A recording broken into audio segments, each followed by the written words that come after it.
think I could just watch that puppy all day long. I was tempted to just sit there and watch it instead of just clicking over to go live for you guys. Um, Thank you for joining me on another Friday for the Legal Tech Mastery Show. Pretty excited about sharing today's topic because it's something that I tell people in person all the time, but I've never really put it into a training tutorial.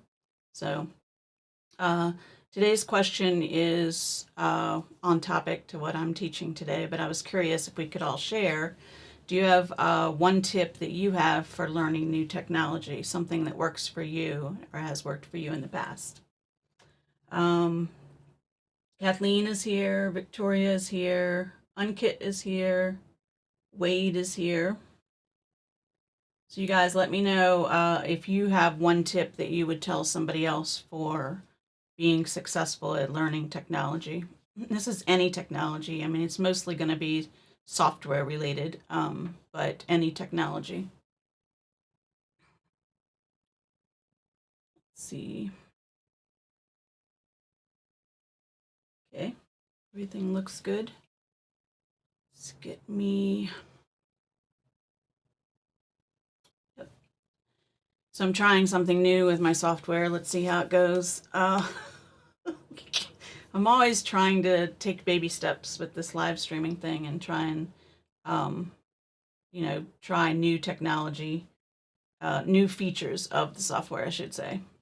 So last week was pretty weird. I still have my camera, you can see it right there, set up. I didn't take it down in case I ever want to flip to behind the scenes. Thought I'd leave it there for a minute. I don't plan to do it today, but that was pretty cool last week with showing you guys how my setup works. And yeah, I don't know, it feels kind of cool to have now what it's like for me to do this. So, all right, Jason's saying hello. Kathleen is saying poke around, don't be afraid. RTFM. RTFM, Kathleen, need help. You always test me, Kathleen, while I'm live. Afterwards, I'm like, oh, I totally knew what that was, right? But poking around, definitely. But the second thing you said, don't be afraid, is something we tell people in litigation support all the time. If you will be successful in litigation support, if Harley's having a bad dream. I don't know if you could hear that. We tell people in litigation support that if you're not afraid to try things with software, like click here and click there, then you're going to do well in litigation support. Jason is agreeing that the behind the scenes was awesome. It was pretty cool. Okay, so Wade is saying, very interesting question. Not sure I have a profound answer. Just dig in and work it as much as you can. Read any documentation and other reviews or tips from others. Okay.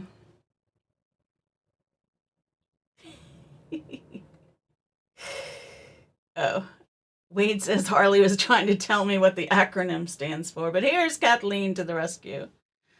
Read the freaking manual. See, I've heard it before. I just don't use it a lot myself. Okay. Yeah, there's a lot of people that don't even know how to, or don't even think to go up to the help menu and run a search. Most software already has help. So yeah, okay, so we've got just dig in, read the documentation, don't be afraid, and poke around. And then Ruth is adding subscribe to Tech Tips. Wow, that sounds familiar. Who gives Tech Tips? Yeah, always be learning. Always put yourself in the right situation where you can learn. Let's see what Victoria has to say. I agree with Kathleen. I've learned that I'm not going to break anything by poking around. I have to get my hands in it to learn it. Oh my God, that's one of my pet peeves. Hands-on is the best way to do this. Hey, Bob, really good to see you. Bob's a fellow instructor that I met. It's been 1.5 years ago. Yeah, that's pretty cool, Bob. Good to see you here. Bob say, when in doubt, Google out. Nice rhyme, Bob. There's so many people that don't even Google either. Oh, I was just talking to somebody yesterday about this.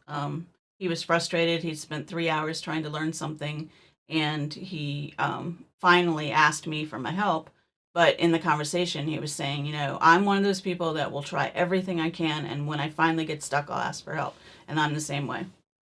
But you have to be willing to do that, Okay, so those are some good ideas. I don't think they overlap with what I have today, so that's kind of cool. All right, so let's go ahead and get this show started.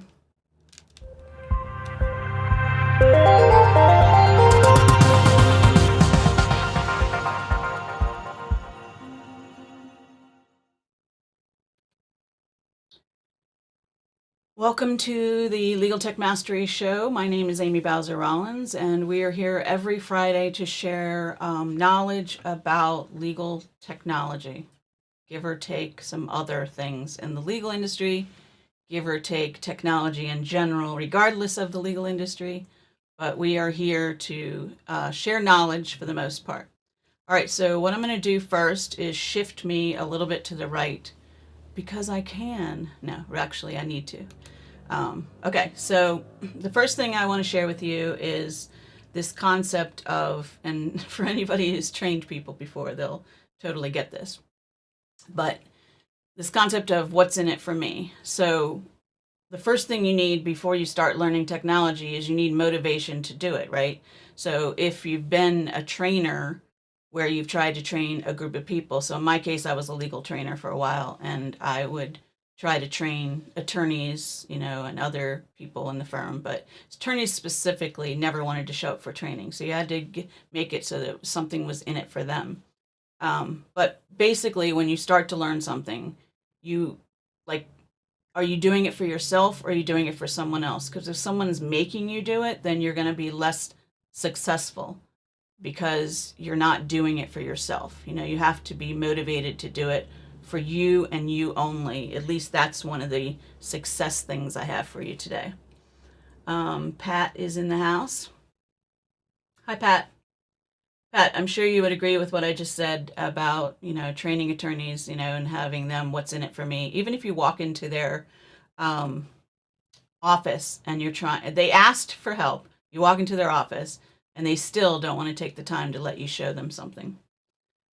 Okay, so next I have, this is something that I do, and I'm curious to see if any of you guys do this, but if I'm about to learn something new, before I actually touch a mouse, okay, this is going to have a clarification. Before I even try to do it or learn it, I actually do a little bit of research. Depending on what it is, I read articles or I go in and read about the software I'm about to learn, or I read how people are using it. I try to do some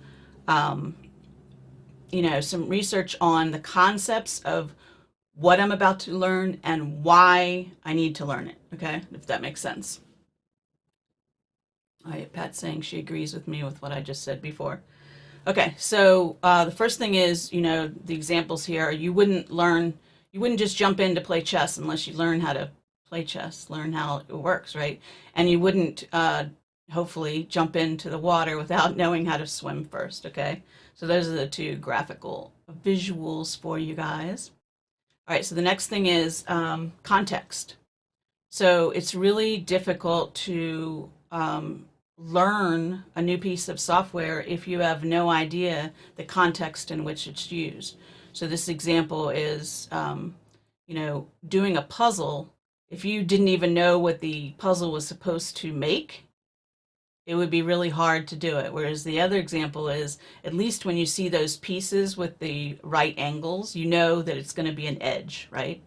But if you're trying to learn a new piece of technology without any context to how it's being used, it's a waste of time. Like, don't even try it. Okay. So the next thing is, and I tell legal teams this all the time, is that I would rather them try to learn, in my case, it would be a document database software. So I would rather them try to learn it while they have a small case. So when there's no pressure for a big, humongous case that has a tight timeline, try to, if you just have, a small amount of documents that you need to put into the database, that's the time to learn the software when it's not so voluminous. So in this example, it's really easy to understand, to get the soccer ball into the net, to get the basketball into the net. Those are defined goals. So to me, the only way that you can be successful in learning, not the only way, but the best way, this is all about setting you up for success, okay? And you may not have thought about some of these things, and that's why you're frustrated that you didn't quite learn something that you tried to learn. But my example, which I've mentioned, I think, before in this show, that I like to give is if you want to learn Microsoft Access, for instance, have a goal in mind. You want it to do this. And that way you're not just learning a piece of software, you're learning how to get it to work to make this thing that you want to make, right? You have an end result that you're going for. So same thing if you're just learning something in Microsoft Word or any tools. Like for me, I design websites, so I want it to look a certain way, so I have to figure out how to get the software to do that, right? So that's the best way to learn, is to have a specific goal or an end result in mind. Okay.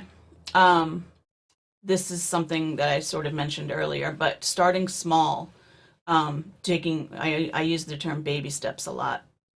So one, piece, let's say that the software is pretty dense, very convoluted, a lot of different features. Like CasePoint's an example. CasePoint has so many features, like it can be a little intimidating if you're new to CasePoint. Same for Relativity, same for any of the software that we use in our industry that you log in for the first time and you're like, I don't even know where to start, I suggest taking baby steps. Learn one feature really well and then move on to something else, right? Even with this, me learning how to live stream, I totally took baby steps. Each show, in season 1, I added a level of complexity. So that's another tip I have for you. The next one is, and this is one of my, I know I say I have pet peeves, but I do when it comes to teaching. I'm very passionate about teaching the right way. So in this case, the best way to learn a piece of software is to have a scenario around it. Okay, so in other words, instead of just logging into some software and clicking around and trying this feature and trying that feature, you have to when I teach a scenario. So I tell the students, this is where you are. Imagine this is the scenario you're in. The attorney has given you something to do, like searching. That's an example. The attorney has come to you. The attorney wants you to find these particular documents in the database, and this is the only criteria that they've given you. That's a real life example. And the student, instead of just playing around in the software, they're actually going to have an end goal in mind, and it's also related to real life work. So it's an actual scenario that they can sort of buy into the scenario and get comfortable with the scenario. And then in my case, when I'm teaching legal technology, I pick scenarios that are similar to working in a law firm because that's where most of my experience is. Okay, so huge thing. I see so many online courses out there where people are just showing videos of features in the software, one feature after another. It's not going to be cohesive until you have a scenario around it. You're trying to accomplish something and you're taking each level of the steps to get to that end result. Okay. So this is a key in litigation support, but it also applies to other things as well. In litigation support, when we're training a newbie, it's a really good idea to give them the same very similar tasks over and over again. Each scenario is slightly different. It may be for a different attorney, it may be for a different case, it may be for a different piece of software that's the same in the same family of software, right? So repetition, like don't just teach something once. or don't just learn it once. If you're the learner, you need to, let's say that you learn how to do, these steps. Let's say that you go to my Fast Tip Fridays and you find one, that has to do with an Excel macro and you do that, But why stop there? Why not see what else you can do with Excel macros, Or if you're learning something in Word even, do it one way and then figure out a different way to do the same thing. So repetition, definitely. The only way for for it to sink in is to do it over and over again. Okay. Now, there is a caveat to that, and that is doing the repetition in one session. So then you end up with this thing called overlearning. If you sit in one session of learning and you repeat it over and over and over again, that's not helpful. You need a break, and you need to take a break and come back and pick up where you left off. Okay. All right. So this one is so important, and so many people have no idea that it exists. So I love the idea of the chunks of chocolate because I'm a chocolate person. But the theory behind this is to break your learning up into small, manageable pieces. Okay. And it's literally, in the learning environment, it's called chunking. So creating small, sort of my Fast Tip Fridays, that's the concept of that, right? I didn't take up too much of your time. Every video was like 2 to 5 minutes, showed you one scenario-based thing, right? You need to accomplish this, and this is how you do it. But if you had like a big ordeal where you're learning a complicated piece of software, do it in chunks, lay out, go by the table of contents, or like Kathleen said, go to the user manual and pick different sections. I would not, if I went to the user manual though, to avoid boredom, I would not stay in the same section of the table of contents too long. I would do a little bit of this section and a little bit of this section and a little bit of this section, if that makes sense. But chunking is trying not to learn too much in a session, let's say. Okay, so let's see what Christine has to say. Get your hands into it, have the user manual in hand, use YouTube, and use some sample files to see how things go. Sample files, excellent idea. That's what makes my training so involved, because I provide those files, and it takes a lot of work to create the right files for the student to use. I love the whole, I wonder what would happen if I do this, which we were talking about earlier in litigation support. That's a good trait to have. So Karen says she loses interest and gets bored, and then she's saying that chunks are better. Yeah. Okay, so let's move on to the next one. Again, this is something that I do, and then if I'm training a newbie, I teach them to do it as I'm training them. But a lot of people don't do this, literally. And this is the concept of, you take the time to learn something, you're making time to learn something. So, I'm sure you've heard people say that they're a little worried about learning it now and then not using it, and then they lose what they learned, right? So one way around that, at least I found, is to document it as you learn it. Like literally what I do is I tend to type more than write. These are examples of writing. Actually, that's not wrong. Sometimes I have that notepad we talked about in the Trello session, and I write down the steps as I'm doing them. So as I figure out something, I write it down or type it up, and then I may, make it prettier later. But basically, sometimes I'll go to the go all the way to the point of creating what I call a cheat sheet, which means that it includes screenshots. So it'll have like the steps that I learned. And this is all to refresh my memory later as to what I did, right? And nowadays, more and more what I'm doing is recording a little video, because there's so many software out there. You can do it right from the browser even. Recording a little scenario of what I did and just saving it in a folder somewhere, so I can rewatch what I did. But anyways, the key here is to, as you're learning it, no matter what source you're using to learn it or how you're learning it, you know, whether it's a step-by-step guide or whatever, but take it into your own words, translate it into something that makes sense for you the next time that you go to use it, okay? So you may learn it and then not use it for a while. You should be able to go back to these notes and get a step-by-step of the way that you learned how to do it. It's very, very helpful if you just take the time to write it down while you're learning it. Okay, so Wade is adding something that I decided not to add today. And this is something that is very common, that people say the best way to learn is to be able to teach it to others. So I had it in my list, Wade, but I decided to, you know, because it's more common. I wanted to talk about things that are less common. But this is so powerful. If you, first of all, if you need to recall what you've learned, being able to show somebody else. But this is actually, you can be intentional about this. You can learn something with the intention of showing two friends at the office, right? So if you learn it and you want to share that knowledge, then you're going to learn it a heck of a lot better with the intention of having to show it to coworkers, right? There's plenty of trainers out there that are learning things right before they teach somebody else. Let's see. Charlie says it's a big concern, forgetting what took me some time to learn. Documenting is a great idea, creating a video even better. Yeah, for the visual.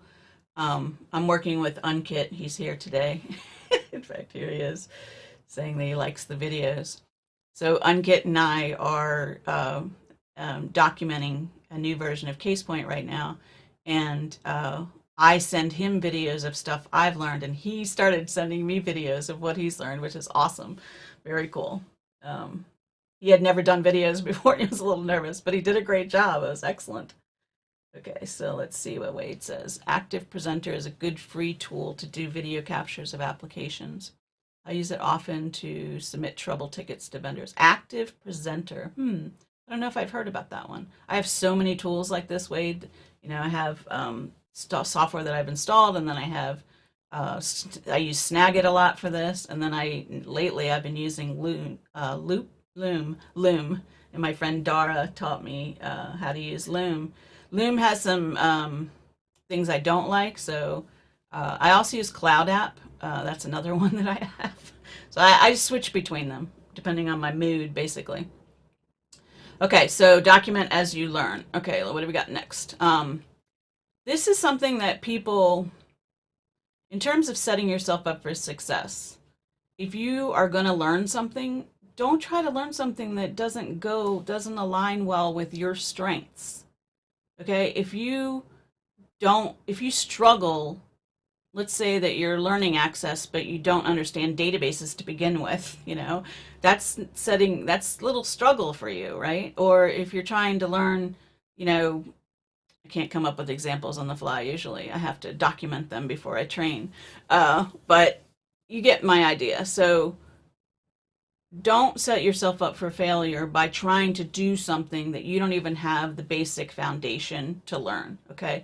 So if you have strengths in these types of tools that you want to learn, or these concepts, if you have strengths in these concepts, like let's say you're into analytics, you're really, for whatever reason, in fact, I had a Georgetown student that's like this. He didn't even realize how savvy he was with technology until I identified it for him, and then he just took it and ran with it. But he ended up niching down into analytics within our field, and his brain just worked well with that, you know, area, and he just learned every level of analytics he could. He just went from one level to another and to another and to another, and ended up getting certified in all of them. So figure out what your strengths are and then leverage them when you're trying to learn. Now this image is freaking amazing. She's a dancer, and she freaking got up on that gate and leaned back. That's pretty, I thought it was very impressive. But talk about leveraging your strengths. Okay. Okay, there's this term called recall. Have you ever played the card game Concentration? I played it a lot as a kid, and then I sort of found software that I could do it. When you need something mind-numbing to do, you do word searches, or you know, in fact, word searches are easier than crossword puzzles, right? But also recall is the ability to take something you've learned and be able to remember what you learned. So it's not memorization per se, but it's pulling from your internal, synapses or whatever. I don't know the terms, but it's learning something and then sort of testing yourself on it to see if it's in there, right? Like one example is that people will reread a paragraph or a page or something. They'll either reread over and over again the same thing, which is not the right way to learn, or they'll do the same clicks in the software over and over again, right? But unless you sort of take yourself to the next level of complexity and test that you remember how to do it sight unseen, sort of, like one thing I do with my students at Georgetown is I teach them something and I teach them something else. And then I teach them, third week of something. And then the fourth week, I gave them what was called a reflection exercise. And all I did, sort of like Wade's example of being able to teach it, this is reflection, which is recalling what you've learned. All I did was ask them to describe in their own words what they've learned over the last 3 weeks. And you'd be amazed what people would either focus in on, like, oh my God, I learned this one thing. Like they learned 20 things, but they're talking about one thing. Or they give me, like, I specifically tell them, don't give me an outline of the syllabus because that's not helpful, but whatever they get from their brain of what they've learned and get it back out and be able to write about it. It also helped me as an instructor if I was missing the boat on something, something wasn't that clear, if they were still struggling to understand a concept.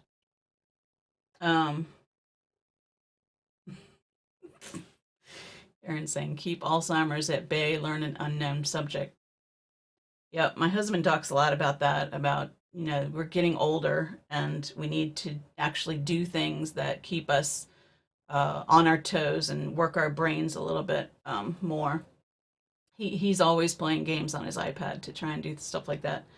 I've got stuff to do. No, I'm always using my brain, so I always feel like I'm doing a pretty good job of it. Okay. So this is the last tip I have for you, and you may not be aware of this, which is to change up the locations that you're learning. So imagine that you always go to the desk in your office or the desk at home, or you have this special place on the couch where you put the computer on your lap, and that's how you focus on learning, right? Well, did you know that unbeknownst to you, there's subliminal cues from the space around you? So imagine learning something hardcore, like being, intentional about it, learning it in this one location in your house, and then picking up and trying to take a test in a classroom environment. Did you realize that just being in a different location has you struggle to remember what you learned? Okay. So the idea here is that while you're learning something, pick different locations, different environments to learn it in, so that eventually the goal here is that learning becomes independent of the location. Okay. So that's the last thing I have for you today. Let's switch back to me.